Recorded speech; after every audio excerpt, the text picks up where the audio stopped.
Welcome back. We're getting right to some talking points in our next panel. We'll talk about former New York City Mayor Michael Bloomberg's exit from the presidential race, taking the self-appointed job of Joe Biden's cornerman in the boxing match against Trump.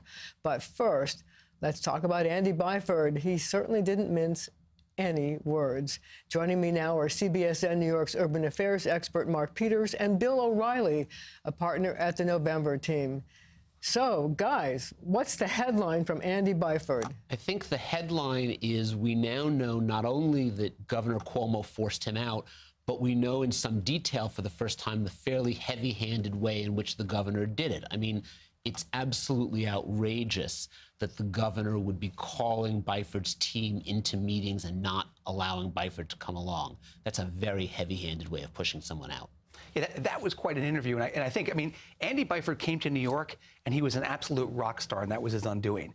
It kind of reminds me of Bill Bratton in the mid-'90s, where he was doing such a good job and he got knocked out. But there can only be one rock star or knight on a white horse, and that's got to be Andrew Cuomo. And I think Byford just made him madly jealous, and he got rid of him. I think he pushed him out the door. I think that's a good point. Although, madly jealous is a really good term. Yeah, it is.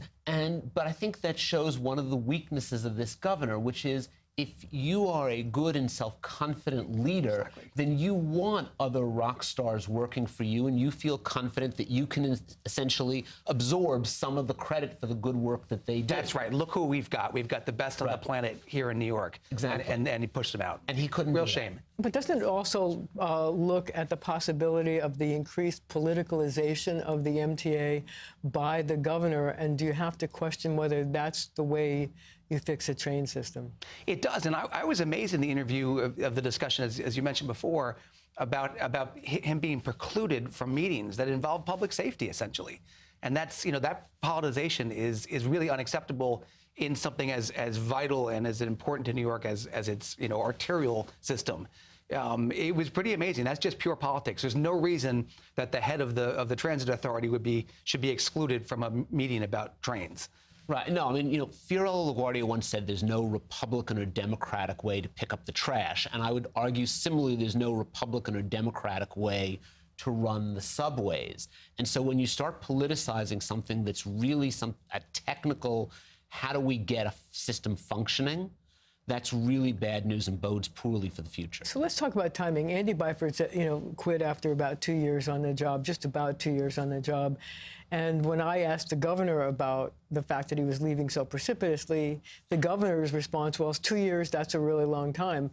But listening to Andy Byford today, he said it would take 5 to 10 years to fix the system, and he was committed to stay here for the entire time. So what effect do you think that's going to have on these very, very big plans, a $50 billion plan, a $60 billion plan to fix the trains? What effect does it have? Will you get anybody of his caliber who can carry through on the vision? That's an excellent point, not just for the transportation system, but for all of New York's entities. Are you going to bring the best and the brightest from the country and from the world into New York to do the job? They're going to look at Andy Byford and say, whoa, wait a second, because what he did in Toronto was brilliant. He's got such a great reputation. He was actually doing the job in New York, and New Yorkers loved him for it, and they rewarded him for it. They saw him, and they loved it. They nicknamed him. He was there. And it's clear what happened here now, and that's going to give pause to other accomplished individuals around the world that might be recruited by New York. They're going to say, hey, 2 years ain't enough to pick up your life and move here. I agree. I think Bill makes a really good point, which is that this is going to make it harder not only to recruit a new transit person, but make it harder to recruit good people for lots of jobs. And when you think about it, one of the most important jobs of a governor, or of any chief executive, is recruiting really talented people to get the work done. And Andrew Cuomo's failed that test by driving out possibly the most talented person he'd recruited in his administration. Okay, I'd like to turn now to the Bloomberg campaign, but before we do, I'd like to play you what he said when he decided to get out of the race. I will not be our party's nominee, but I will not walk away from the most important political fight of my life, and I hope you won't walk away either. So there he is, vowing to use his money to go after Donald Trump. Why do you think Mike Bloomberg is so interested in dethroning President Trump? I want to go to you because you. I think Trump bugs him. I think he gets under his nerves. I think he thinks Trump is a fraud and a phony billionaire and businessman, and I think it just gets on his nerves and he can't bear it. And you see that Mayor Bloomberg, or Mike Bloomberg now, has already put ads up in Florida towards the general election, and I think he's going to be just fine. I mean, as long as he's moving forward, he's going to get over the rather dramatic loss. But I think it's a personal thing between the two of them. Yeah, but and you see it back and forth. But here's the question, I think. Like, can he really have an effect on whoever the Democratic nominee is in helping him win the White House? Or is President Trump so entrenched? Because a lot of times current presidents have the power of the presidency to do stuff. And, isn't he a formidable candidate? Yeah, I mean, the Twitter account for the president is worth more than $61 billion. There's no question he can do that. I think the fundamental error that Bloomberg and his campaign made was their one task was to get Biden out of that lane, and they didn't lay a glove on him.